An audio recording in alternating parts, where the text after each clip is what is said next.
Welcome to Stories of Strength. The divorce papers hit the marble countertop with a sound that echoed through our kitchen like a gunshot. My husband Marcus stood there in his wrinkled work shirt, coffee stain on the collar, telling me he couldn't live like this anymore. Like what? I asked, my voice steady despite the tremor in my chest. Before we jump back in, tell us where you're tuning in from, and if this story touches you, make sure you're subscribed, because tomorrow, I've saved something extra special for you. Like we're broke, Emma, like we're nobody. He gestured around our modest two-bedroom apartment in Cedar Falls, the same place we'd called home for 3 years. I deserve better than ramen dinners and secondhand furniture. I deserve a woman who can actually contribute something to this marriage. The words hung in the air like smoke from a fire I hadn't seen coming. 3 years of marriage, 5 years together total. And Marcus had finally said what I'd felt brewing beneath his increasingly bitter comments about our grocery budget, our older model sedan, my simple wardrobe from outlet stores. He wanted someone who could elevate his status, someone whose bank account matched his ambitions. What he didn't know was that I'd been living beneath my means by choice, testing whether he loved Emma the person or Emma the potential trophy wife. Now I had my answer. "I'll have my attorney contact you about the settlement," he continued, straightening his tie like he was heading to some important business meeting instead of asking his wife for a divorce. "Don't worry, I won't take much. I know you don't have much to give." The condescension in his voice made my jaw clench. He grabbed his keys from the hook by the door, the same hook I'd installed myself because he'd never been handy with tools, and paused at the threshold. "I'm staying at Derek's place until we figure this out. Try not to let the electricity get shut off while I'm gone." The door closed behind him with a soft click that somehow felt louder than if he'd slammed it. I stood there for a long moment, staring at the divorce papers, my reflection wavering in the black granite surface. Then I walked to my laptop, opened it, and began making phone calls I should have made years ago. My name is Emma Charlotte Westbrook, though for the past 3 years I've been Emma Hutchinson, married to a man who never bothered to research what my maiden name might mean to certain financial institutions. I grew up in Cedar Falls, a small town where everyone knew everyone else's business, or thought they did. My father worked at the local hardware store, my mother cleaned houses for the wealthier families on Elm Street. We lived in a tiny rental on the wrong side of town, where the paint peeled and the heater only worked when you kicked it just right. What the town didn't know was that my grandmother, Charlotte Westbrook, had been quietly building a fortune through shrewd investments and careful planning for 60 years. She'd inherited a small sum from her own father's logging business and turned it into something extraordinary through patience, intelligence, and an almost supernatural ability to spot emerging markets before anyone else caught on. When she passed away during my sophomore year of college, she left everything to me with one condition. I couldn't touch the principal until I turned 28. And I had to prove I could live modestly and choose relationships based on character rather than financial gain. I was 25 when I met Marcus at a coffee shop near the community college, where I was taking evening classes in art history.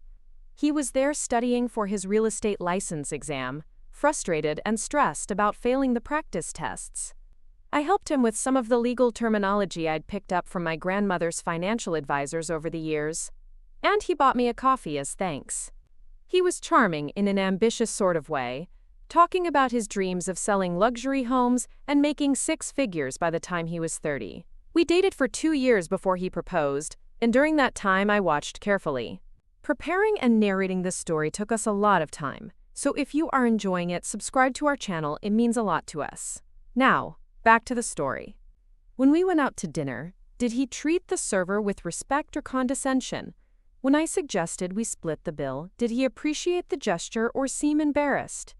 When I wore the same dress to multiple events, did he notice or care? Marcus passed most of these tests, or so I thought.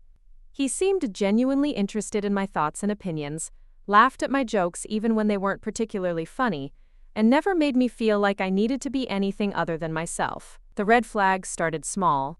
Comments about how nice it would be to afford a bigger apartment. How he wished I could contribute more to our vacation fund. How his coworkers' girlfriends seemed to have better jobs or more expensive clothes. I attributed it to normal financial stress that many young couples face. Everyone wants more security, more comfort, more options.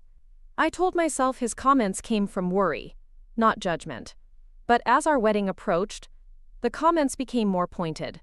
During our engagement party, thrown by his parents at their modest suburban home, Marcus made jokes about how I'd better not quit my job at the local bookstore once we were married, because we'd need every penny. His mother laughed and said something about how refreshing it was that he'd found someone so down to earth, someone who understood the value of hard work. His father patted my shoulder and said I seemed like the type who wouldn't spend them into bankruptcy on shoes and handbags like some women. I smiled and nodded and played the part they wanted me to play. The humble, grateful girl who'd struck gold by landing their ambitious son. Inside, I was taking notes. Mental calculations about who these people really were beneath their surface pleasantries. Our wedding was small and budget-conscious, held at the Cedar Falls Community Center with decorations I'd made myself and a cake from the local grocery store bakery. Marcus seemed genuinely happy that day, proud even, as he introduced me to distant relatives and college friends who'd made the trip. But during our first dance, he whispered in my ear about how we'd do things differently for our 10th anniversary, have a real celebration once we could afford it. The implication was clear. This wedding was a placeholder, a practice run for the real event we'd have once I'd helped him achieve the success he felt he deserved. Our honeymoon was a long weekend at a cabin his uncle owned 3 hours north of Cedar Falls. No room service or tropical beaches, just hiking trails, and a fireplace that filled the place with smoke if you didn't open the flue just right. Marcus spent most of the time checking real estate listings on his phone and talking about properties he wanted to show once we got back. Even then, surrounded by pine trees and the sound of a nearby creek, he was planning our ascent to a better life. The first year of marriage was a careful dance of expectation management. Marcus worked long hours trying to establish himself in the competitive real estate market, often coming home exhausted and frustrated when deals fell through or clients chose other agents. I continued working at Riverside Books, a small independent bookstore owned by Mrs. Chen, an elderly woman who'd become something of a mentor to me over the years. The pay was modest, but the work was peaceful, and Mrs. Chen never asked questions about why someone with my education was content to organize inventory and recommend novels to customers. Marcus began making comments about my job during our second year of marriage, subtle at first, then increasingly direct. His real estate career was gaining momentum, and he'd started earning decent commissions on mid-range homes. The more successful he became, the more embarrassed he seemed by my employment. When his colleagues asked what I did for work, he'd say I was between careers, exploring my options, taking time to figure out my passion. He'd never simply say I worked at a bookstore, as if that job was somehow beneath the image he wanted to project. The arguments about money became more frequent. Marcus wanted to move to a better apartment, lease a newer car, eat at restaurants where his clients might see us, and be impressed by our lifestyle. Every suggestion came with the underlying message that I wasn't contributing enough financially to make these upgrades possible. He'd calculate our monthly income aloud, pointing out how much more we could afford if I found a better job or worked more hours. He never asked if I was happy with our current situation, or if I had reasons for maintaining the lifestyle we'd established. By our third year, Marcus had started making comments that felt deliberately cruel. He'd compare me to the wives of his successful colleagues, women who drove luxury cars and wore expensive clothing and somehow contributed to their husbands' professional image just by existing. He'd point out houses in the wealthy neighborhoods where he wanted to live, then remind me that we couldn't afford them on our current income. The subtext was always the same.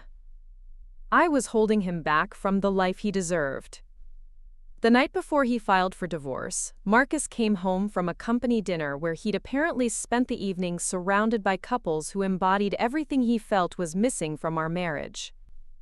He'd had several drinks, and alcohol had a way of stripping away whatever filter usually kept his thoughts from becoming words. He stood in our small living room, loosening his tie, and looked around like he was seeing the space for the first time. "This isn't enough, Emma," he said, his voice quiet but definitive.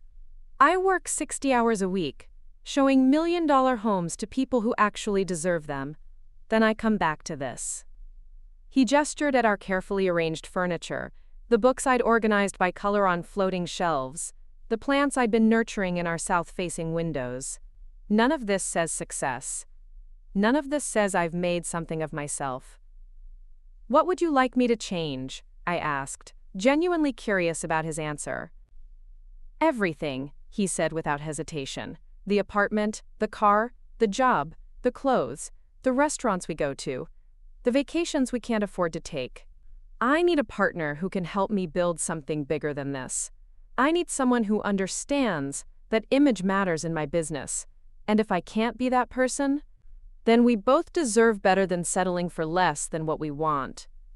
That conversation replayed in my mind as I stared at the divorce papers on our kitchen counter. Marcus thought he was trading up, moving from a woman who couldn't afford to support his ambitions to someone who would enhance rather than limit his potential. He'd calculated our relationship like a real estate investment that wasn't appreciating fast enough for his liking. What he didn't know was that in 6 weeks, I would turn 28 years old. The trust fund my grandmother had established would become fully accessible, along with investment accounts that had been growing steadily for 3 years under the management of Morrison & Associates, a private wealth management firm based in Geneva.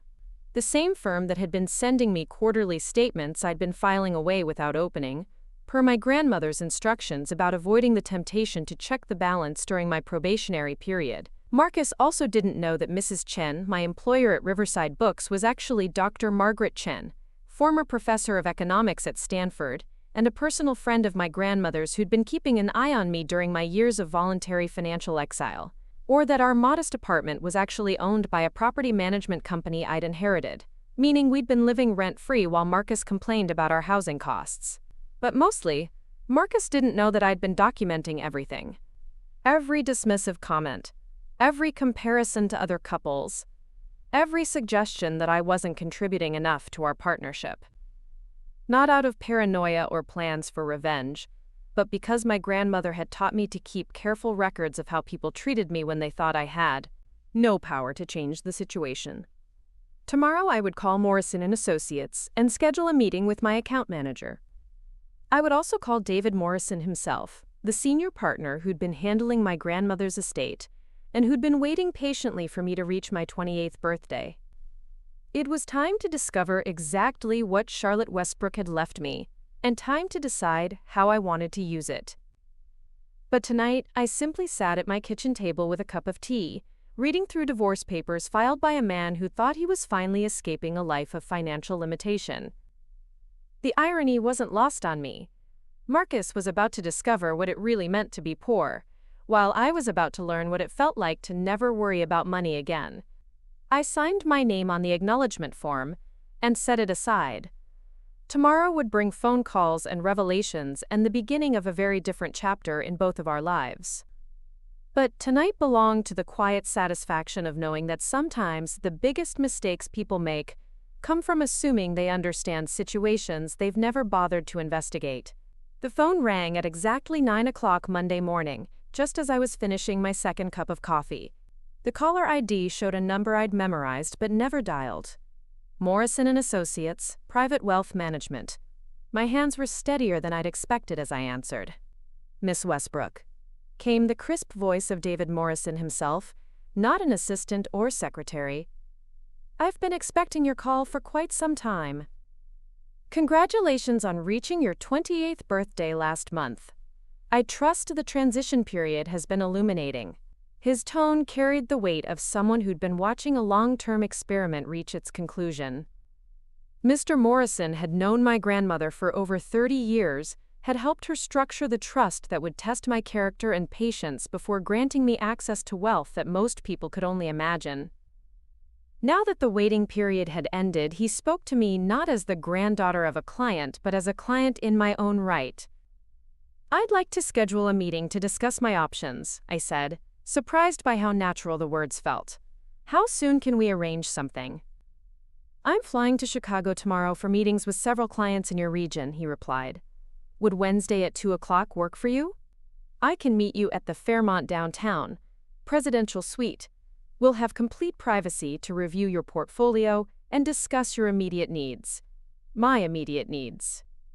as if having access to generational wealth was something people planned for, like grocery shopping or dental appointments. I agreed to the meeting and spent the next 2 days researching everything I could about Morrison and Associates, though I discovered that information about their client services was deliberately limited. Private wealth management firms that catered to ultra-high net worth individuals didn't advertise their services or publish client testimonials. Discretion was their primary product, followed closely by results that spoke for themselves.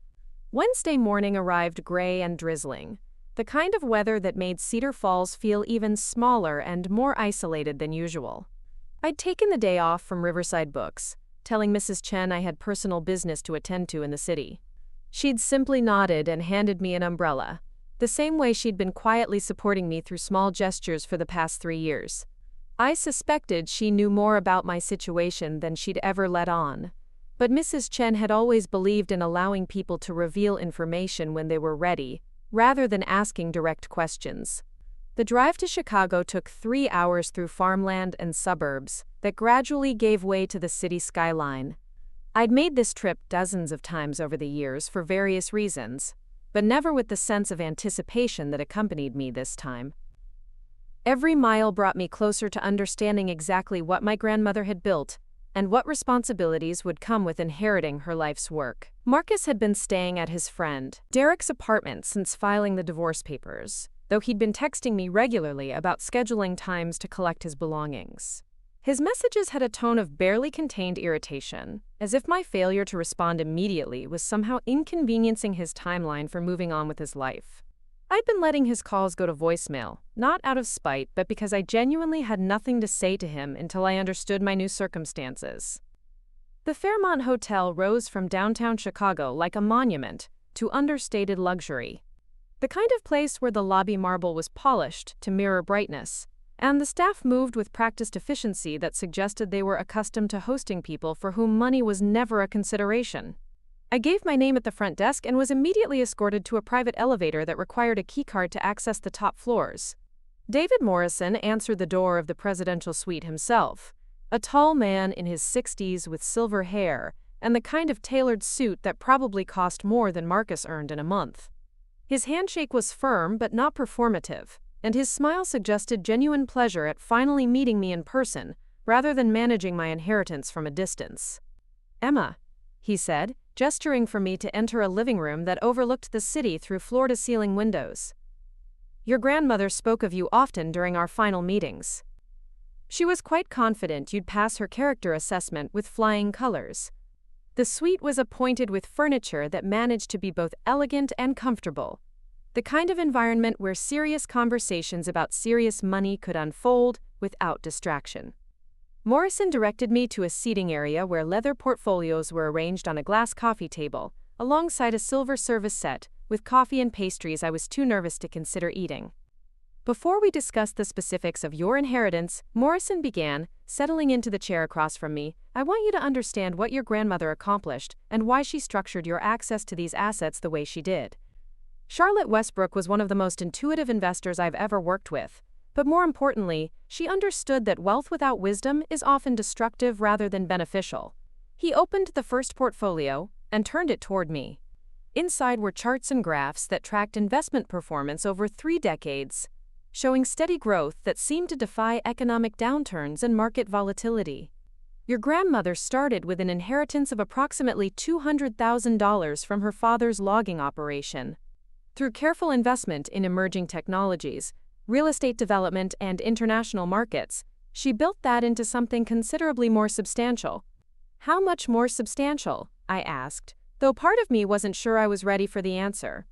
Morrison smiled and opened a second portfolio.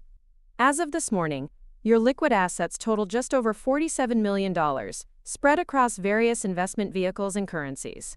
Your real estate holdings, including commercial properties and undeveloped land, are valued at approximately another $38 million.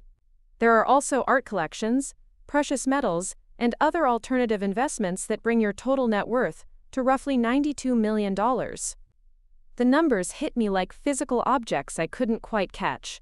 $92 million. More money than most people would see in several lifetimes. Money that had been growing quietly while I worked at a bookstore and listened to my husband complain about our inability to afford restaurant meals that cost more than $20. Morrison continued talking, explaining investment strategies and asset allocation, but his words seemed to be coming from very far away. I thought about Marcus calculating our monthly budget on his laptop, frustrated by the limitations of our combined income. I thought about his comments about deserving better, about needing a partner who could contribute more financially to the relationship he wanted to build. The irony was so complete it almost felt like fiction. While Marcus had been planning to divorce me for being financially inadequate, I'd been quietly inheriting enough money to buy the real estate firm where he worked, along with most of the expensive homes he'd been showing to clients who actually deserved them. Your grandmother was very specific about the conditions of your inheritance, Morrison was saying, and I forced myself to focus on his words. She wanted you to spend your 20s learning to live modestly, to choose relationships based on character rather than financial advantage, and to understand the difference between people who would love you regardless of your wealth and people who would love you because of it. She was testing Marcus, I realized aloud, testing whether he'd stay with me if he thought I couldn't offer him financial advancement. Exactly, Morrison confirmed. Charlotte believed that the most dangerous people in a wealthy person's life are those who see them as a means to an end, rather than an end in themselves. Your husband's decision to divorce you for being poor has actually proven that he's exactly the kind of person you needed to identify and remove from your life before accessing serious money. The conversation continued for another 2 hours as Morrison walked me through investment portfolios, property deeds, and legal documents that would require my signature to transfer full control of the assets to my name. There were Swiss bank accounts that had been growing quietly for years, investment properties in cities I'd never visited, and stock holdings in companies whose products I used daily without knowing my grandmother had been a major shareholder. But the most interesting revelation came toward the end of our meeting, when Morrison opened a final portfolio labeled Personal Assets and showed me a collection of photographs and property descriptions I hadn't expected. Your grandmother acquired several properties she thought you might find useful, he said, turning the pages slowly. There's a penthouse apartment in downtown Chicago, fully furnished and ready for occupancy, a lake house in Wisconsin, with a private dock and caretaker service, and this one, which she was particularly pleased to secure. The photograph showed a sprawling estate with manicured gardens and a circular driveway leading to a house that looked like something from a magazine. The address was in Millfield Heights, the most exclusive neighborhood in the greater Cedar Falls area, where Marcus had often driven us to look at homes he dreamed of someday affording. She purchased this property specifically because she knew you'd grown up in Cedar Falls and might want to return there as a person of means rather than the person of modest circumstances you've been pretending to be, Morrison explained. It's been maintained by a property management service for the past 5 years, waiting for you to decide whether you'd like to live there. The house was extraordinary, a 6-bedroom colonial with a library, wine cellar, and guest quarters that were larger than the apartment Marcus and I had shared. But what made my breath catch was the realization that I'd seen this house before. Marcus had brought me here during one of our drives through Millfield Heights, parked in the street while he calculated aloud how much money we'd need to save for a down payment on something like this. He'd talked about hosting dinner parties for his real estate clients, about having a home that would impress people and signal his success in ways our current apartment never could. I can have the property management company prepare it for your occupancy within a week, Morrison continued. The utilities are already connected, the staff is on retainer, and the security system is state-of-the-art. You could move in immediately if you choose to accept ownership. The meeting ended with me signing more documents than I'd ever seen in one place, each one transferring control of assets. I was still struggling to comprehend. Morrison arranged for a complete financial briefing to be delivered to my apartment the following day, along with contact information for attorneys, accountants, and other professionals I'd apparently need now that I was responsible for managing serious wealth. As I prepared to leave the suite, Morrison handed me a sealed envelope with my name written in my grandmother's familiar handwriting. She asked me to give this to you after our first official meeting, he said. I believe it contains some personal guidance for the decisions you'll be making in the coming weeks. The drive back to Cedar Falls felt like traveling between 2 different worlds. The farmland and suburbs that had seemed comfortingly familiar that morning, now looked quaint and limiting, as if I was seeing them through different eyes. My phone buzzed repeatedly with text messages from Marcus, increasingly frustrated by my lack of response to his questions about dividing our assets and finalizing the divorce timeline. If he only knew, I thought, pulling into the parking lot of our modest apartment complex. In a matter of hours, I'd gone from being the financially inadequate wife he was eager to divorce to being worth more money than he'd see in 10 lifetimes. The transformation felt surreal, like discovering I'd been playing a role in a story that was completely different from what I'd imagined. I sat in my car for several minutes before going inside, holding the envelope from my grandmother and trying to process everything that had changed. Marcus thought he was escaping a marriage that couldn't provide him with the lifestyle he wanted.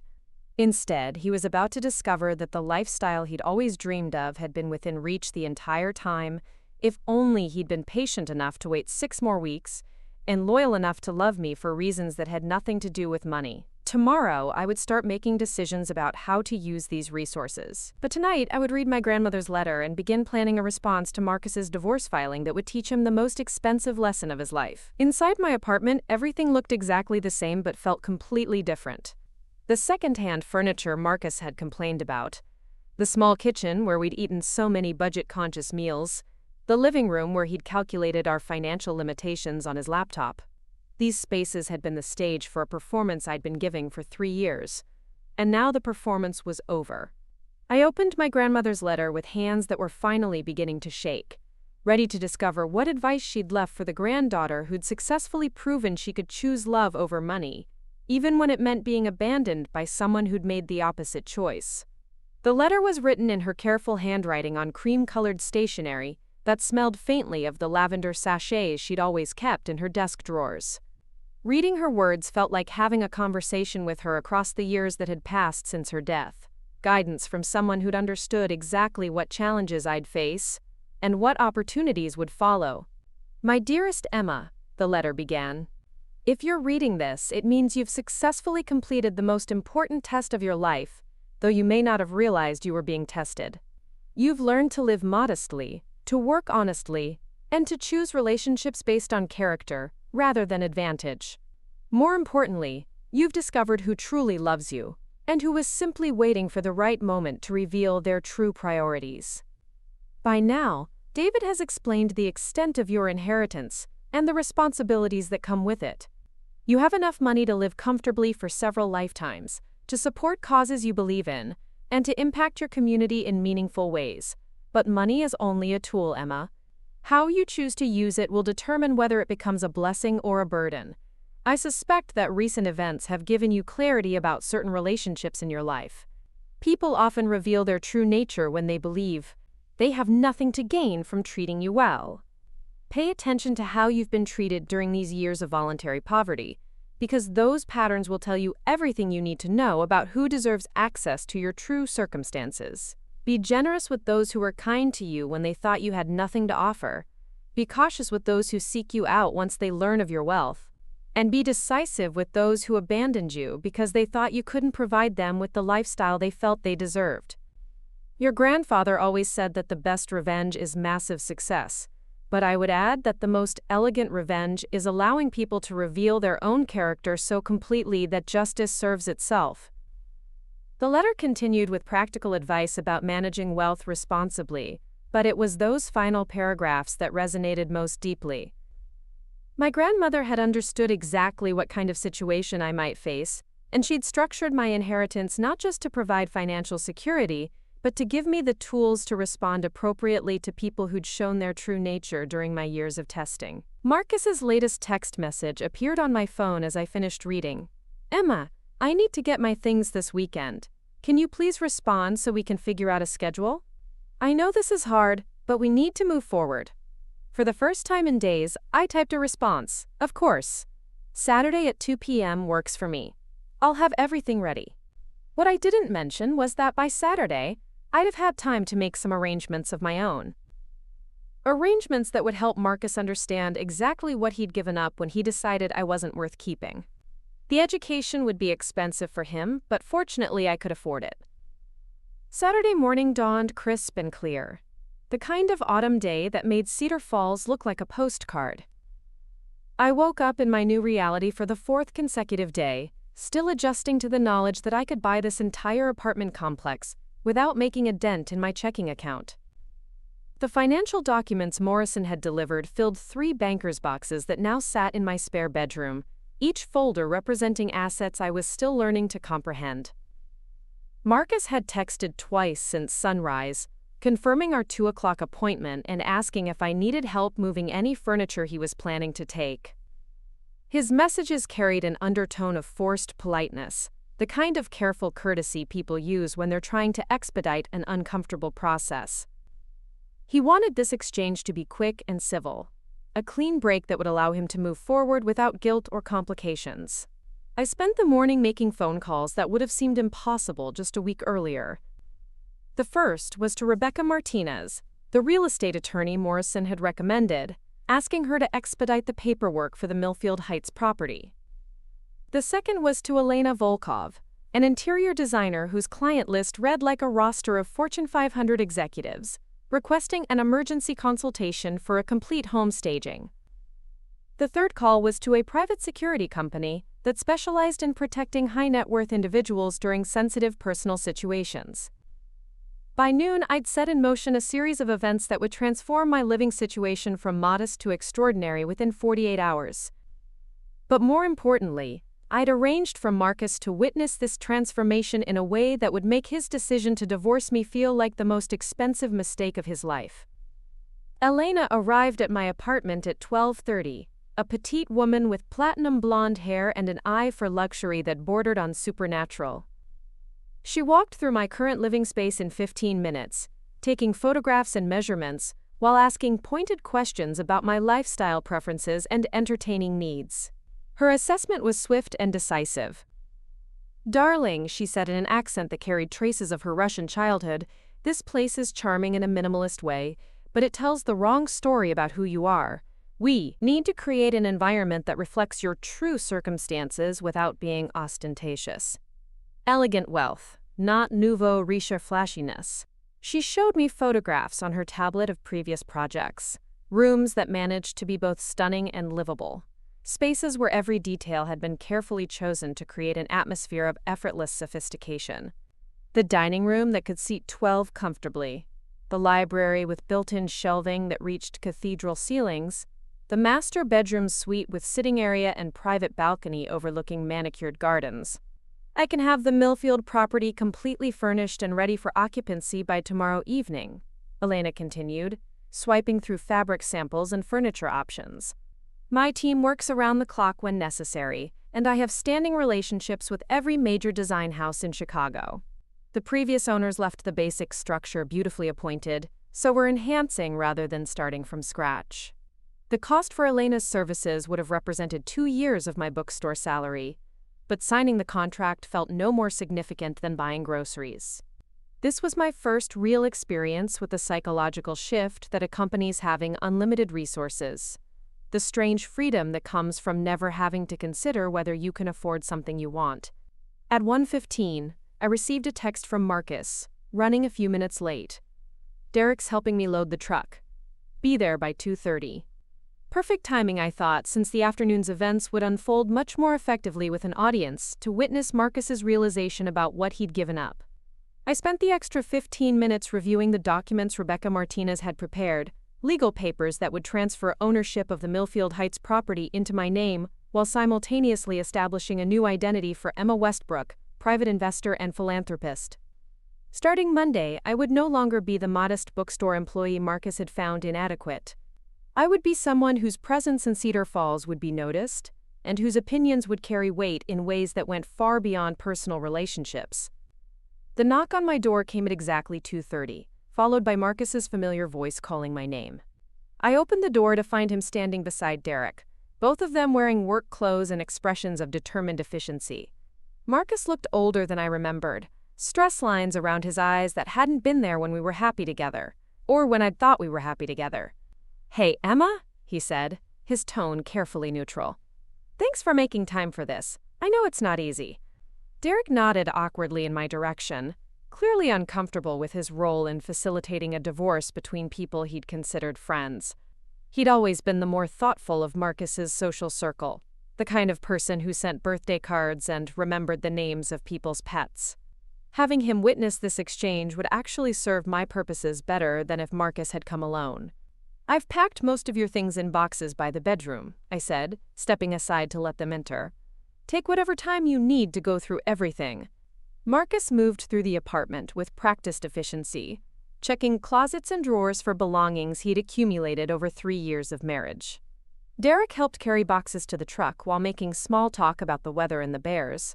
Chances this season? Conversational filler designed to mask the awkwardness of dismantling a shared life. As they worked, I sat at the kitchen table with my laptop open, responding to emails from my new team of financial advisors and legal representatives. The casual way I handled discussions involving 6-figure expenditures would have seemed impossible to explain just a week earlier, but now felt as natural as breathing. I was becoming someone different, someone whose priorities and capabilities had shifted dramatically overnight. "You seem to be handling this well," Marcus said during one of his trips through the living room, pausing to study my demeanor. "I wasn't sure how you'd react to everything." "I've had time to process the situation," I replied, without looking up from my laptop screen. "Sometimes change brings opportunities you didn't expect." He frowned slightly, perhaps sensing something different in my tone but unable to identify what had shifted. The Emma he'd lived with for 3 years had been accommodating and predictable, someone who'd deferred to his judgment about most financial decisions and rarely challenged his assumptions about their shared future. This version of me was responding to our divorce with a calm confidence that didn't match his expectations. At 3:15, my phone rang. The caller ID showed Elena Volkov's number, and I answered on the second ring.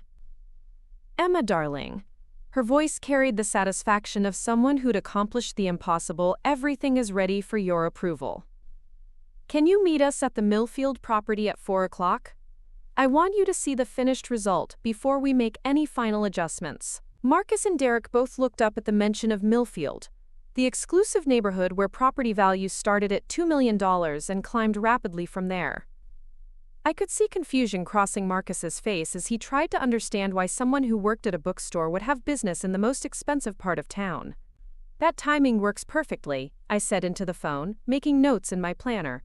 "I'll see you at 4. After ending the call, I closed my laptop and stood up, smoothing my dress and checking my reflection in the hallway mirror. Marcus was staring at me with an expression I'd never seen before, curiosity mixed with something that might have been concern. "Millfield Heights?" he asked, his voice carrying a note of disbelief. "What's in Millfield Heights?" I smiled at him, the kind of smile I'd been saving for this exact moment. "My new house. I'm moving tomorrow." The silence that followed stretched long enough for Derek to stop what he was doing and look back and forth between us, sensing that something significant was happening but unsure what role he should play in the unfolding drama. "Your new house," Marcus repeated slowly, as if the words were in a foreign language he was struggling to translate. "In Millfield Heights." "That's right," I confirmed, collecting my purse and keys from the kitchen counter. "The closing was finalized yesterday. I thought it was time for a change of scenery." Marcus set down the box he'd been carrying and faced me directly, his expression shifting from confusion to something approaching alarm. "Emma, houses in Millfield Heights cost millions of dollars. How could you possibly afford something like that?" I tilted my head slightly, considering how much information to reveal and how much to let him discover on his own. It's amazing what becomes possible when you stop limiting yourself to other people's expectations about what you deserve. Derek was openly staring now, clearly invested in understanding how the woman he'd known as Marcus's financially struggling wife had somehow acquired property in the most exclusive neighborhood in the area. Marcus looked like someone trying to solve a puzzle with half the pieces missing, his usual confidence replaced by genuine bewilderment. "I need to leave for my appointment," I said, moving toward the door. "Take whatever time you need to finish collecting your things. Just lock up when you're done and slide the key under the door." "Emma." "Wait," Marcus called after me, his voice rising slightly. "You can't just drop a bombshell like that and walk away. How are you buying a house in Millfield Heights? Where did this money come from?" I paused at the threshold. Looking back at the man who'd spent our marriage lecturing me about fiscal responsibility while planning to abandon me for someone who could better support his ambitions. The irony was so perfect it felt choreographed by someone with a particularly sophisticated sense of humor. "Marcus," I said gently, "you filed for divorce because you said I couldn't contribute financially to the lifestyle you wanted. You made it very clear that our marriage was holding you back from achieving the success you felt you deserved. Why would my financial situation be relevant to you anymore?" His mouth opened and closed twice before he managed to respond. "Because this doesn't make sense. 3 days ago, you were working at a bookstore and shopping at thrift stores. Now you're talking about million-dollar real estate like it's normal." Derek cleared his throat uncomfortably, clearly wishing he could disappear rather than witness this conversation. But his presence actually made the moment more satisfying, since Marcus's confusion was being observed by someone who knew him well enough to recognize how completely his assumptions about me had been wrong. "Sometimes people surprise you," I said, stepping into the hallway. "I'll be back tomorrow to finish packing my own things. The lease here is paid through next month, so there's no rush." I left them standing in the apartment that had been our shared home for 3 years, Marcus staring after me with an expression of complete bewilderment, while Derek shifted awkwardly beside a stack of boxes that suddenly seemed much less important than the questions my revelation had raised. The drive to Millfield Heights took 20 minutes through neighborhoods that became progressively more affluent with each mile. I'd made this journey dozens of times with Marcus, usually on Sunday afternoons when he wanted to tour open houses and fantasize about the life we might have someday if we both worked hard enough and saved long enough. He'd point out architectural details and landscaping features while calculating mortgage payments and property taxes, always concluding that we'd need to increase our income substantially before houses like these would be within reach. Now I was driving to my own house in this neighborhood, pulling into a circular driveway that Marcus had specifically admired during one of our previous visits. The colonial facade rose 3 stories with ivy-covered brick and multi-paned windows that reflected the afternoon sunlight like jewels. It was exactly the kind of property Marcus had dreamed of owning, grand enough to impress his real estate clients, but tasteful enough to avoid seeming ostentatious. Elena met me at the front door, practically vibrating with excitement about the transformation her team had accomplished in less than 24 hours. "Darling," she said, taking my arm and leading me inside, "wait until you see what we've created. This house was meant for someone with your sensibilities." The foyer opened into a living room that looked like something from a luxury magazine, furnished with pieces that managed to be both elegant and comfortable. Persian rugs anchored seating areas arranged for conversation, while carefully chosen artwork adorned walls painted in colors that somehow made the space feel both sophisticated and welcoming. Every detail had been selected to create an atmosphere of effortless wealth, the kind of environment that would make visitors assume I'd been living this way for years rather than hours. Elena walked me through room after room, each one perfectly appointed for someone who entertained frequently and lived well. The dining room featured a table that could seat 10 comfortably, set with china and crystal that caught the light from an overhead chandelier. The library contained thousands of books arranged by subject and era, with reading nooks positioned to take advantage of natural light from tall windows. The master bedroom suite included a sitting area with fireplace and French doors, leading to a private balcony overlooking gardens that stretched toward a small lake. But it was the home office that made me smile most broadly.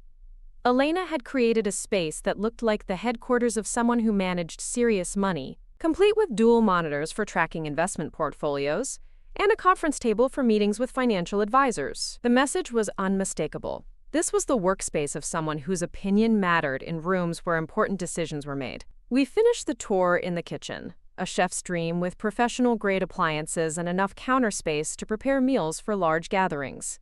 Elena showed me wine storage, imported tile work, and custom cabinetry that had been installed overnight by craftsmen who specialized in emergency luxury renovations. The total cost for furnishing and staging this property had been just over $400,000, a sum that would have been incomprehensible to me a week earlier but now felt entirely reasonable for creating the environment I needed. This house would serve as both my new home and the backdrop for conversations that would reshape how people in Cedar Falls understood my place in their community. Your husband, Elena said as we concluded our walkthrough. He has never seen this property before, correct? That's right, I confirmed. But he's very familiar with this neighborhood. We used to drive through here regularly, so he could look at houses he hoped to afford someday. Elena's smile carried the satisfaction of someone who understood exactly what kind of statement we were making. Perfect. When he discovers you now own property here, the psychological impact will be considerable. Men like that, who measure success primarily through material possessions, tend to reevaluate their decisions quite dramatically when they realize what they've given up. I thanked Elena for her extraordinary work and scheduled a follow-up meeting for the following week to discuss additional properties that might require her services. As she and her team departed, I stood alone in my new home, surrounded by luxury that felt both surreal and oddly natural, as if I'd been waiting my entire life to inhabit spaces that matched my true circumstances rather than the performance I'd been giving. My phone buzzed with a text from Marcus. Emma, we need to talk. This Millfield Heights thing doesn't make sense. Call me when you get home. I typed back a brief response. I'm home now. Feel free to drive by if you'd like to see the house.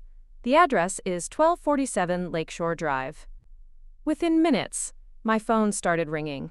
I let it go to voicemail, then listened to Marcus's voice, confused and increasingly agitated, demanding explanations for circumstances that challenged everything he thought he knew about our marriage and my capabilities. The house felt perfectly quiet without his voice cutting through it, without his complaints about our financial limitations echoing through rooms that could never be big enough or expensive enough to satisfy his ambitions. For the first time in years, I was living in a space that reflected my actual circumstances, rather than a careful performance designed to test someone else's character. Tomorrow would bring more revelations as Marcus began to understand the scope of what he'd lost when he decided I wasn't worth keeping. But tonight belonged to the quiet satisfaction of finally being myself, wealthy and powerful, and completely free from the judgment of someone who'd never bothered to discover who I really was. Sunday morning arrived with the kind of crystalline clarity that made autumn in Cedar Falls feel like a gift from nature itself. I woke up in the master bedroom of my new home, surrounded by Egyptian cotton sheets and silence that felt more luxurious than any material possession. The lake beyond my bedroom windows reflected the sunrise like hammered gold, and for the first time in months, I'd slept without dreaming about Marcus's complaints, or his growing dissatisfaction with our shared life. My phone showed 17 missed calls and 12 text messages, all from Marcus, each one more desperate and confused than the last. The progression told a story of mounting panic, as he'd apparently spent Saturday evening driving past my new address, confirming that I actually lived behind the iron gates of 1247 Lakeshore Drive, in a house he'd admired during our Sunday drives but never imagined he'd see from the inside. The final message, sent at 3:14 in the morning, was the most revealing. Emma, I don't understand what's happening. Please call me back. We need to figure this out together. After filing for divorce because he couldn't build the life he wanted with someone who worked at a bookstore, Marcus was suddenly interested in partnership, now that I'd demonstrated access to the lifestyle he'd always craved. The transformation from dismissive husband to confused supplicant had taken less than 48 hours. I made coffee in my new kitchen, using equipment that probably cost more than Marcus earned in 6 months, and settled into the breakfast nook overlooking gardens that stretched toward the private lake. This was the life Marcus had always said he wanted, the setting for the success story he'd been trying to write with me as a supporting character who couldn't afford her lines.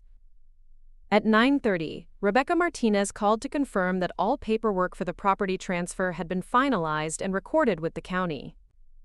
More importantly, she'd prepared the documents I'd requested for the next phase of my response to Marcus's divorce filing, papers that would demonstrate exactly how much wealth he'd walked away from when he decided our marriage wasn't profitable enough for his ambitions. Rebecca, I said, settling back into my chair with the lake sparkling beyond the windows, what's the timeline for implementing the trust fund revelation and asset disclosure? Her voice carried the satisfaction of an attorney who specialized in high-stakes family law and understood the psychology of financial power dynamics. We can serve him with the amended financial disclosure by Tuesday morning, she replied. Given that he's filed for divorce citing irreconcilable differences related to financial incompatibility, your actual net worth becomes directly relevant to the proceedings. The legal strategy was elegant in its simplicity. Marcus had based his divorce filing on the premise that our marriage couldn't provide him with the financial stability he needed. By revealing my true wealth through official court documents, we would demonstrate that he'd abandoned a relationship that could have given him everything he'd claimed to want, making his decision appear not just short-sighted but profoundly ignorant. "What about the community property implications?" I asked, though I suspected I already knew the answer. Rebecca's laugh carried genuine amusement.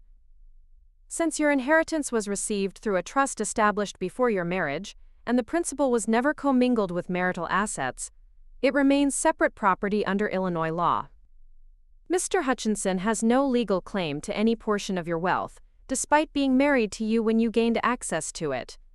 The irony was exquisite. Marcus would discover that he'd been married to someone worth nearly $100 million, but his decision to divorce me for being poor would prevent him from claiming any financial benefit from that revelation. He'd played himself out of the game just before winning the lottery. I spent the rest of Sunday morning reviewing investment portfolios and property holdings that David Morrison's team had prepared for my consideration. The documents revealed assets I hadn't known existed, including commercial real estate in downtown Chicago, tech startup investments that had paid off spectacularly, and art collections that appreciated faster than most stock markets. But the most intriguing discovery was a file labeled Local Holdings that contained information about properties and businesses in the greater Cedar Falls area. My grandmother had apparently been investing in my hometown for years, acquiring strategic assets that gave her considerable influence over local economic development. The file included ownership stakes in the largest employer in town, the shopping center where Marcus's real estate office was located, and several apartment complexes that housed a significant portion of Cedar Falls' rental market. Reading through these documents, I began to understand that my grandmother hadn't just left me money, she'd left me power. The kind of influence that could reshape a small town's economy with a few strategic decisions.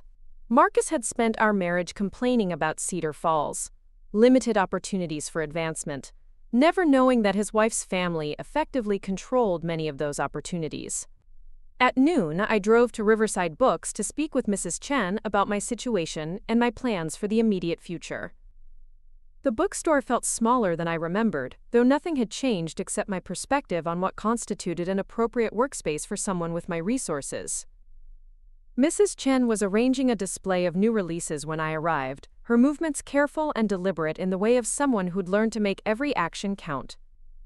She looked up as I entered, and I saw recognition in her eyes that went beyond our usual employer-employee relationship. "Emma," she said, setting down the books she'd been organizing, "I wondered when you'd come to talk with me about your grandmother's legacy." The statement confirmed what I'd suspected for months. Mrs. Chen had known about my inheritance all along, had been watching and evaluating my character just as my grandmother had planned. Her recommendation for the bookstore job hadn't been coincidental, it had been part of a carefully orchestrated test designed to see how I'd behave when I thought no one was measuring my worthiness for serious responsibility. She guided me to the small office behind the main sales floor, where we could speak privately without interruption from customers. The space felt intimate and familiar, filled with the comfortable chaos of someone who prioritized substance over appearances. But now I understood that Mrs. Chen's modest presentation was as much a performance as my own had been, disguising someone whose connections and influence extended far beyond what most people would assume. "Your grandmother and I corresponded regularly during the final years of her life," Mrs. Chen began, settling into her desk chair with the careful attention of someone choosing her words precisely. "She was very proud of the young woman you'd become, and very concerned about ensuring that wealth wouldn't corrupt the character you'd developed through more modest circumstances."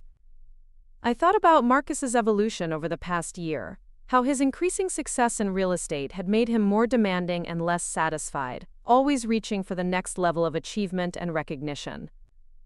My grandmother had apparently understood that money could amplify both positive and negative character traits, making it essential to know someone's true nature before giving them access to life-changing resources.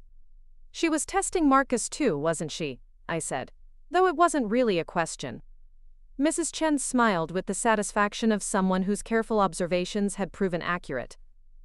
"Charlotte believed that the most important decision you'd make during these years was choosing a life partner, since that person would inevitably influence how you used your inheritance."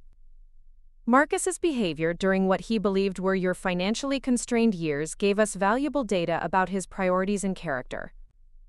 The conversation continued for over an hour as Mrs. Chen revealed the extent of my grandmother's planning and the network of people who'd been quietly observing my choices during my years of voluntary poverty. I learned that my landlord, my mechanic, even the manager at the grocery store where Marcus and I shopped, had been reporting back about how we treated people when we thought there were no consequences for rudeness or kindness. Marcus had failed tests he'd never known he was taking, accumulating evidence of character flaws that would have made sharing serious wealth with him dangerous and ultimately destructive. My grandmother had structured the inheritance to protect both the money and me from people who might try to manipulate or exploit access to generational wealth. As I prepared to leave Riverside Books, Mrs. Chen handed me a small wrapped package that had been waiting in her office safe for months. "Charlotte asked me to give this to you after you'd discovered your inheritance and made your first major decisions about how to proceed," she said. "I believe it contains something she thought you might need for the next phase of your journey." I drove home through neighborhoods that looked different, now that I understood my family's role in shaping their development. The modest houses where I'd grown up, the commercial districts where Marcus had built his real estate career. The entire economic ecosystem of Cedar Falls had been influenced by my grandmother's investments and planning.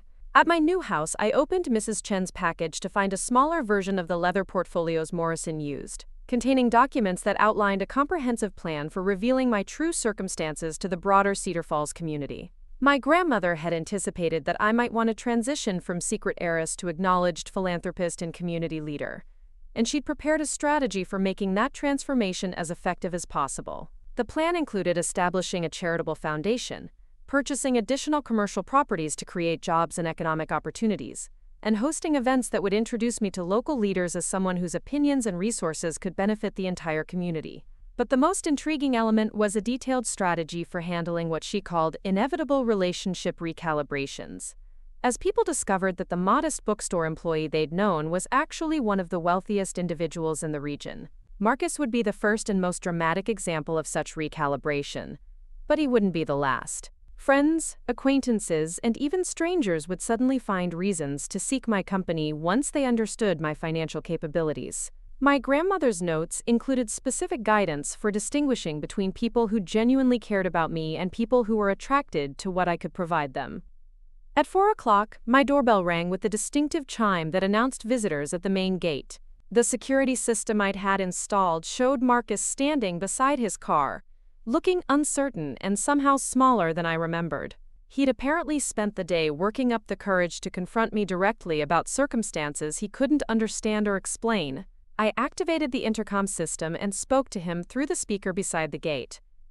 "Hello, Marcus. What can I do for you?" His voice came back strained and confused, lacking the confidence that had characterized most of our conversations during our marriage. "Emma, I need to understand what's happening. Can we please talk face to face?" I considered leaving him standing at the gate, making him explain himself through the intercom like a supplicant seeking audience with someone whose time was more valuable than his own. But I was genuinely curious about how he'd attempt to rationalize his situation now that he was beginning to understand what he'd given up. "I'll meet you at the front door," I said, and pressed the button that opened the gate. Marcus drove up the circular driveway slowly, as if he was still processing the reality of my circumstances. I watched him through the security cameras, noting how he kept looking around at the manicured landscaping and the architectural details he'd admired during our previous visits to this neighborhood. He parked beside the fountain at the center of the circular drive and sat in his car for a full minute before getting out. When I opened the front door, Marcus stood on the steps, looking like someone who'd been transported to an alien planet where all the rules he'd understood no longer applied. He wore khakis and a polo shirt that I recognized from our marriage, clothes that had seemed perfectly adequate for our lifestyle but now looked shabby against the backdrop of genuine luxury. "Emma," he said, his voice carrying a note of pleading that I'd never heard before, "I need you to explain what's happening. Yesterday you were working at a bookstore and worrying about paying bills. Today you're living in a house that costs more than I'll make in my entire career." I stepped aside to let him enter, curious about how he'd react to seeing the interior spaces Elena's team had created. His expression as he took in the foyer, with its marble floors and crystal chandelier, was exactly what I'd hoped for. Complete amazement mixed with dawning realization about the magnitude of his miscalculation. Marcus walked through the living room like someone touring a museum, touching furniture and examining artwork, with the careful attention of someone trying to determine whether what he was seeing could possibly be real. The Persian rugs alone were worth more than the car he drove, and I could see him making those calculations as he absorbed the evidence of wealth that dwarfed anything he'd imagined possible. "How long?" he asked, stopping in front of a painting that had been created by an artist whose work sold at Sotheby's auctions. "How long have you had access to this kind of money?" I settled into one of the leather chairs that faced the fireplace, choosing my position carefully to make him remain standing while we talked. The psychological dynamic was important, since Marcus needed to understand that he was now the supplicant in our relationship, rather than the frustrated husband lecturing his inadequate wife about their financial limitations. "I inherited my grandmother's estate," I said simply. "The trust fund became accessible when I turned 28 last month." He stared at me for several seconds before responding, as if he was processing information that contradicted everything he thought he knew about our relationship. "Your grandmother left you enough money to buy a house in Millfield Heights?" "My grandmother left me enough money to buy this entire neighborhood if I wanted to," I replied, letting the magnitude of that statement settle before continuing. "She also left me commercial properties, investment portfolios, and business interests that generate more income in a month than you and I combined earned in a year." Marcus's face went through a series of expressions as he tried to reconcile this information with his memories of our marriage. I could see him remembering arguments about grocery budgets, complaints about our modest apartment, calculations about saving for vacations we couldn't afford. Every conversation about money during our 3 years together was being reframed in his mind as evidence of his own ignorance rather than our shared limitations. "But you worked at a bookstore," he said, as if my employment history somehow negated the evidence surrounding him. "You shopped at thrift stores and worried about paying bills." "I was following the conditions of my inheritance," I explained patiently. "My grandmother required me to live modestly until I turned 28, to make sure I understood the value of money and could choose relationships based on character rather than financial advantage." The word character hung in the air between us like an accusation. Marcus was beginning to understand that our entire marriage had been a test, and that his decision to divorce me for being poor was actually evidence that he'd failed that test spectacularly. So when I filed for divorce, he said slowly, "You already knew you were going to inherit all of this." "I knew I would have access to my inheritance in 6 weeks," I confirmed. "What I didn't know was whether you'd be patient enough to wait that long, or whether you'd decide that our marriage wasn't worth maintaining if you couldn't immediately have the lifestyle you wanted." Marcus sat down heavily in the chair across from me, his face pale as he processed the implications of what I was telling him. He'd abandoned a marriage that would have given him everything he'd claimed to want, walking away from generational wealth because he couldn't wait 6 more weeks to discover what his wife was actually worth. "Emma," he said, his voice barely above a whisper, "I had no idea. If I'd known about your inheritance, I never would have filed for divorce." I nodded sympathetically, as if his explanation made perfect sense. "I know you wouldn't have, Marcus. That's exactly why my grandmother structured the inheritance the way she did. She wanted me to know who would love me when they thought I had nothing to offer them financially." The silence that followed was broken only by the sound of wind moving through the trees outside the windows. Marcus sat staring at the floor, apparently trying to figure out whether there was any way to undo the decision that had cost him access to more money than he'd dreamed possible. When he finally looked up, his expression carried a desperation I'd never seen before. "Is there any way we can work this out? Maybe we could withdraw the divorce papers and try again?" I considered his question carefully, not because I was actually interested in reconciliation, but because I wanted him to understand exactly why that wasn't possible. "Marcus, you filed for divorce because you said I couldn't contribute to the lifestyle you wanted. You told me I was holding you back from achieving the success you deserved. Those weren't things you said in anger, they were carefully considered judgments about my worth as a partner." "But I didn't know," he protested weakly. "Exactly," I agreed. "You didn't know, and you didn't try to find out. You made assumptions about my family background, my financial prospects, and my potential contributions to our relationship. Most importantly, you decided that love wasn't enough to sustain a marriage if it couldn't also provide you with immediate material advancement." Marcus opened his mouth to argue, then closed it again as he realized that everything I'd said was demonstrably true based on his own actions and words during the preceding months. The conversation continued for another hour, as Marcus tried various approaches to convincing me that his decision to seek divorce had been based on temporary confusion rather than fundamental character flaws. He apologized repeatedly, claimed he'd been under stress from work, suggested that couples counseling could help us rebuild our relationship on a foundation of complete honesty about our respective resources. But his arguments only reinforced my grandmother's wisdom in structuring the inheritance test the way she had.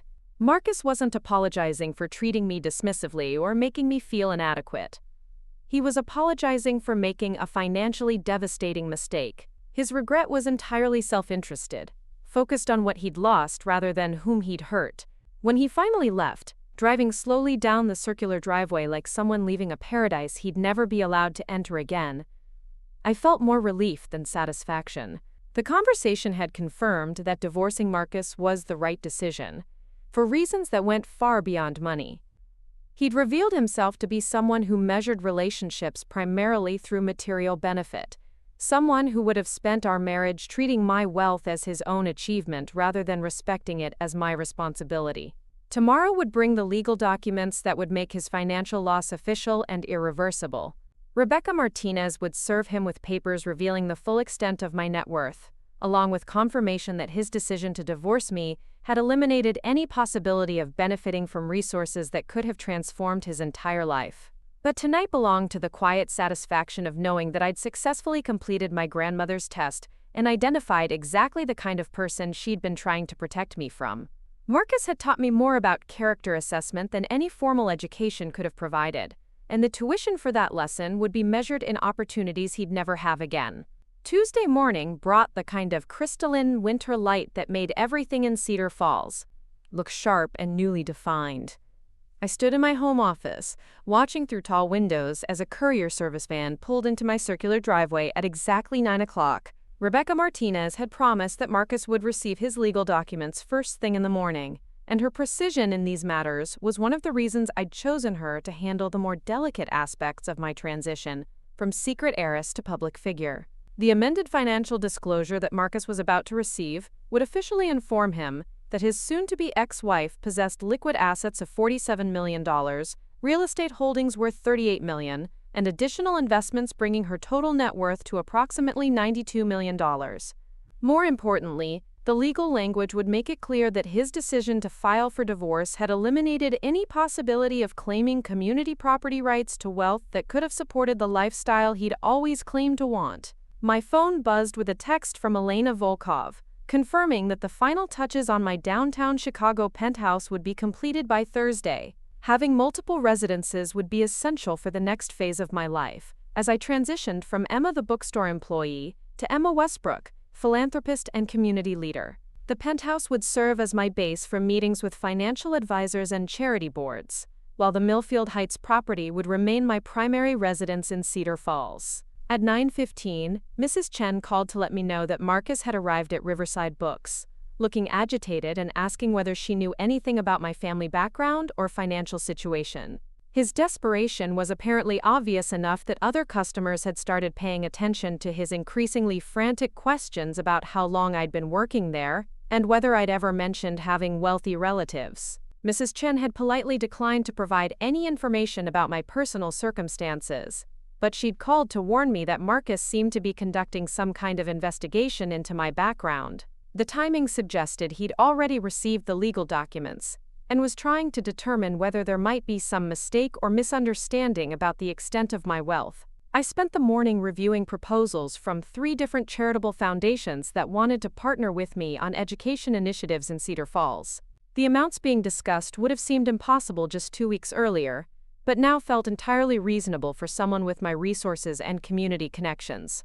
Funding a new library wing, establishing scholarship programs, supporting local small businesses through development grants, these were the kinds of projects my grandmother had apparently been planning for me to undertake once I'd proven worthy of the responsibility. At 11:30, my doorbell chimed with the distinctive tone that indicated someone was at the main gate. The security system showed Derek standing beside his truck, looking uncomfortable but determined. I activated the intercom and greeted him, curious about why Marcus's friend had decided to visit me directly. "Emma," Derek's voice came through the speaker with obvious strain. "Marcus asked me to come talk to you. He's pretty messed up about this whole situation, and he wanted me to see if there was any way to work things out between you two." I considered whether speaking with Derek would serve any useful purpose, then decided that having a witness to Marcus's complete breakdown might actually be helpful for maintaining the narrative that he'd made his own choices based on his own priorities. "I'll meet you at the front door," I said, opening the gate and watching Derek drive up the circular driveway with the same expression of amazement that Marcus had worn during his previous visit. Derek stood on my front steps, looking like someone who'd been asked to negotiate a peace treaty between warring nations. Clearly uncomfortable with his role as Marcus's emissary, but determined to fulfill whatever mission he'd been given. "Emma," he began as I invited him into the foyer, "Marcus is really sorry about how everything went down. He says he had no idea about your family situation, and he's wondering if maybe you could give him another chance to prove he's not the kind of guy who only cares about money." I guided Derek into the living room, noting how his eyes widened as he took in the artwork and furnishings that Elena's team had selected. His reaction confirmed that the house was having the intended psychological impact, demonstrating wealth at a level that made most people reconsider their assumptions about social hierarchies and personal worth. "Derek," I said, settling into my usual chair while he remained standing near the fireplace, "Marcus filed for divorce because he said our marriage couldn't provide him with the financial stability he needed. He specifically told me that he deserved better than ramen dinners and secondhand furniture. Those weren't statements made in anger or confusion. They were carefully considered judgments about what our relationship was worth to him." Derek shifted uncomfortably, apparently realizing that his mission was more complicated than Marcus had suggested. "But Emma," he said, "Marcus really did love you. He was just frustrated about money stuff, you know? Guys sometimes say things they don't mean when they're stressed about providing for their families." The word families was particularly ironic, since Marcus had never expressed any interest in starting a family with me, viewing children as additional financial burdens that would further limit his ability to achieve the lifestyle he wanted. But I let Derek continue his attempt to rehabilitate Marcus's reputation, curious about what arguments he'd been instructed to make. "He's been driving past your house every night since Sunday," Derek continued, apparently thinking this information would demonstrate Marcus's devotion rather than his obsession with what he'd lost. "He sits out there for hours, just staring at the place and trying to figure out how he could have been so wrong about your situation." The image of Marcus conducting surveillance on my property was both pathetic and slightly concerning, suggesting that his regret had moved beyond rational disappointment into something approaching fixation. I made a mental note to discuss enhanced security measures with the company that had installed my current system. "Derek," I said gently, "I understand that Marcus is upset about the consequences of his decision. But the problem isn't that he didn't know about my inheritance. The problem is that he decided our marriage wasn't worth maintaining unless it could immediately provide him with material advancement. Even if we'd never gotten divorced, that attitude would have poisoned our relationship eventually." "But what if he's learned from this?" Derek asked, clearly grasping for any argument that might salvage his friend's situation. "What if going through this has taught him that love is more important than money?"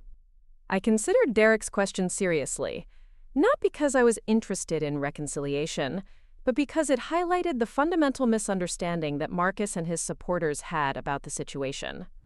They thought this was a story about miscommunication or bad timing, when it was actually a story about character assessment and long-term compatibility. "Derek," I said, "Marcus didn't leave me because he was confused about my financial situation. He left me because he decided that the person I appeared to be wasn't good enough for the life he wanted to build. The fact that he was wrong about my circumstances doesn't change his fundamental judgment about my worth as a partner."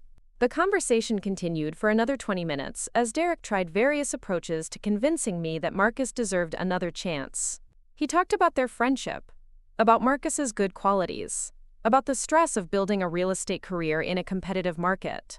But every argument only reinforced my certainty that divorcing Marcus had been the right decision for reasons that transcended financial considerations. When Derek finally left, driving slowly down my driveway with the defeated posture of someone whose diplomatic mission had failed completely, I felt a profound sense of closure about the marriage I'd been trying to save for months, without realizing it was already over. Wednesday brought a flurry of activity as I officially established the Westbrook Foundation, a charitable organization focused on education and economic development in rural communities. The foundation's initial funding of $10 million would support scholarship programs, small business development grants, and infrastructure improvements in towns like Cedar Falls that had been overlooked by larger philanthropic organizations.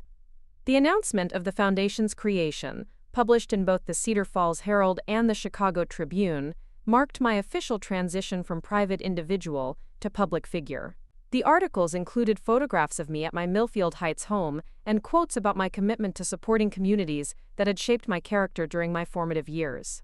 Marcus called 17 times on Wednesday, leaving voicemails that progressed from apologetic to desperate to angry as he realized that my refusal to reconcile was final and irreversible. His messages revealed someone who was experiencing the full psychological impact of losing access to generational wealth, someone whose entire sense of himself had been built around the assumption that he could always trade up to better circumstances if his current situation became unsatisfactory. Thursday morning brought a surprise visitor in the form of Marcus's mother, Patricia, who somehow convinced my security service to allow her through the gate by claiming she was delivering important legal documents. I found her standing on my front steps with tears in her eyes and a determination that reminded me why Marcus had always been so confident about getting what he wanted.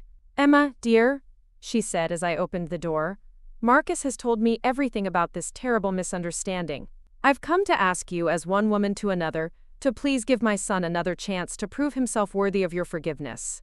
Patricia's approach was more sophisticated than Derek's had been, acknowledging my wealth while positioning Marcus as a victim of circumstances rather than consequences. She spoke about family loyalty, about the importance of forgiveness in marriage, about how much Marcus had learned from his mistakes during the past week. But her arguments revealed the same fundamental misunderstanding that had characterized every attempt to reconcile our marriage. She thought Marcus's problem was that he'd made a tactical error in timing, filing for divorce 6 weeks before discovering I was wealthy. She couldn't comprehend that his willingness to abandon our marriage for financial reasons was itself disqualifying, regardless of whether his assessment of my circumstances had been accurate. "Mrs. Hutchinson," I said gently, "I understand that you love your son and want him to be happy. But Marcus didn't file for divorce because of a misunderstanding about money. He filed because he'd decided that the life we'd built together wasn't good enough for his ambitions. My inheritance doesn't change the fundamental incompatibility that led to that decision." Patricia spent nearly an hour trying to convince me that Marcus's character flaws were actually signs of ambition and drive that would make him a better husband once he understood my true circumstances. Her arguments revealed where Marcus had learned to view relationships as transactions rather than partnerships, and why he'd never learned to appreciate what he had instead of constantly reaching for something better. Friday brought the final legal documentation confirming that our divorce was uncontested and would be finalized within 30 days. Rebecca Martinez had structured the settlement to ensure that Marcus received nothing beyond his personal belongings and the small savings account he'd maintained separately during our marriage. His attempt to claim community property rights to my inheritance had been rejected by the court, based on the trust structure my grandmother had established decades earlier. The psychological impact on Marcus was apparently severe enough that he'd stopped going to work, spending his days calling mutual friends and acquaintances to ask whether they'd known about my family's wealth. His real estate career, which had been built on projecting confidence and success, was crumbling as word spread through Cedar Falls about his spectacularly poor judgment in abandoning a marriage to one of the wealthiest people in the region. Saturday morning brought the final chapter in Marcus's attempts to salvage our relationship. I was reviewing foundation applications in my home office when the security system alerted me to someone at the gate. The camera showed Marcus standing beside his car, holding what appeared to be a large bouquet of flowers, and wearing a suit I remembered from our wedding day. "Emma," his voice came through the intercom with a formality that suggested he'd practiced this speech, "I know I don't deserve another chance, but I'm asking you to let me prove that I can be the husband you deserve. I've learned more about myself in the past 2 weeks than I did in the previous 30 years, and I want to spend the rest of my life making up for the mistake I made." I studied his image on the security monitor, noting how he stood straighter when he thought I might be watching. How he'd chosen clothing and gestures designed to remind me of happier times in our relationship. Even his apology was calculated for maximum emotional impact rather than genuine accountability. "Marcus," I said through the intercom, "I appreciate that you're sorry about how things worked out. But I won't be changing my mind about our divorce. I hope you find happiness with someone whose values are more compatible with your own." The silence that followed stretched long enough that I wondered whether he'd heard me. Then his voice came back, smaller and more desperate than I'd ever heard it. "Emma, please. I know I messed up, but we had something real. Doesn't that count for anything?" "It counted for 3 years of my life," I replied. "And it taught me exactly what kind of partner I need for the rest of it." I watched through the security cameras as Marcus stood at my gate for another 10 minutes, apparently hoping I'd change my mind and invite him inside. When he finally drove away, he moved slowly, like someone leaving a cemetery after a funeral for dreams that had died through his own choices. 6 months later, I was featured on the cover of Chicago Business Weekly as one of the region's most influential young philanthropists. The article included a photograph of me and my foundation's new headquarters, surrounded by charts showing the economic impact of our initiatives in rural communities across the Midwest. The feature mentioned my recent divorce only in passing, noting that I'd chosen to focus on charitable work rather than rebuilding my personal life. What it didn't mention was that I'd learned more about character assessment during my brief marriage than most people learn in a lifetime, and that those lessons had proven invaluable in choosing trustees, partners, and advisors for managing generational wealth. Marcus eventually left Cedar Falls, relocating to a larger city where his reputation for poor judgment wouldn't follow him. Last I heard, he was working for a corporate real estate firm, earning a steady salary but never achieving the independent success he'd always craved. Sometimes I wonder whether he understands that his mistake wasn't miscalculating my financial situation, but rather revealing that he'd never learned to love someone for reasons that transcended what they could provide him. That lesson cost him approximately $92 million, but some education is worth every penny of tuition, even when you can't afford to pay it. Up next, you've got 2 more standout stories, right on your screen. If this one hit the mark, you won't want to pass these up. Just click and check them out.